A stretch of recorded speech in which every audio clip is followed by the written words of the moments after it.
Recovery houses. Ever hear of them? They're places where people can go to get clean and sober, but unlike rehab centers, these are unlicensed and unregulated. It's estimated there are about 500 of them statewide. But as KDKA investigator Andy Sheehan found out, they're not equal. In fact, some are being called dangerous, even deadly. Andy.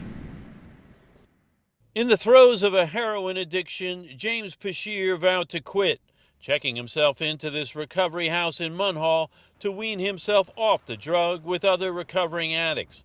In a month's time, he would die of an overdose. My son Jim, he was a good kid. He tried off and on for years. Jim's family knows the pull of addiction is strong, but they also blame the recovery house itself. It's one of many unlicensed, uninspected, but not illegal recovery houses, which, unlike rehabs, are not subjected to any state or local regulation.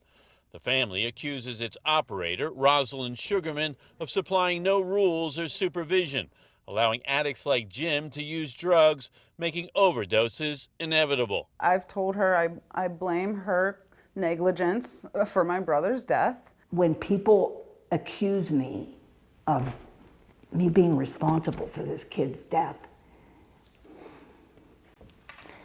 that's ridiculous, and it hurts me. Raj Sugarman is a recovering addict herself, who previously ran an addiction clinic in Uniontown. The FBI raided in 2014. In July 2017, she was sentenced to prison and probation after pleading guilty to health care fraud and illegally dispensing Suboxone.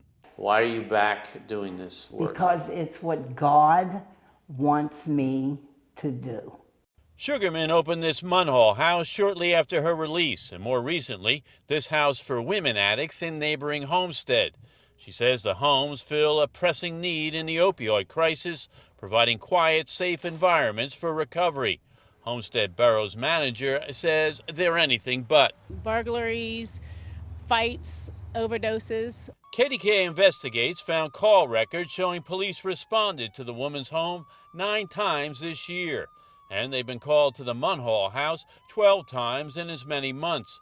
Homestead's manager, Vanessa McCarthy Johnson, complained Sugarman never told them she was operating a recovery house and says since they're unlicensed, there's no law saying she has to.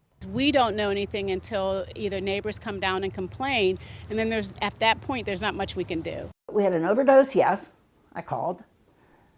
We had a fight, yes, we called. Sugarman acknowledges addicts fresh out of rehab or jail sometimes step out of line. But our investigation found that among these unregulated homes, some are more structured than others. While some houses have strict curfews, regular drug testing, and require anyone testing positive to leave, Sugarman says she does allow them to stay. They come home drunk. Get out. No, I'm not doing it. The Beshears say they recovered Jim's phone, which showed texts confirming he used heroin on nearly a daily basis and often stayed out all night and was never asked to leave. Amanda Beshear, who wears some of her brother's ashes in a pendant around her neck, believes Sugarman allowed an anything-goes environment, allowing addicts to continue their downward descent. Anybody that is in the beginnings of trying to get clean, going into an environment like that has no chance. You're supposed to provide a safe, Okay. calm, drug... So is their mother. So are their parents. Their parents are supposed to provide a safe place too. They couldn't stop him from using. Well, how am I supposed to stop him from using? This disease kills people. People who help people aren't killing people.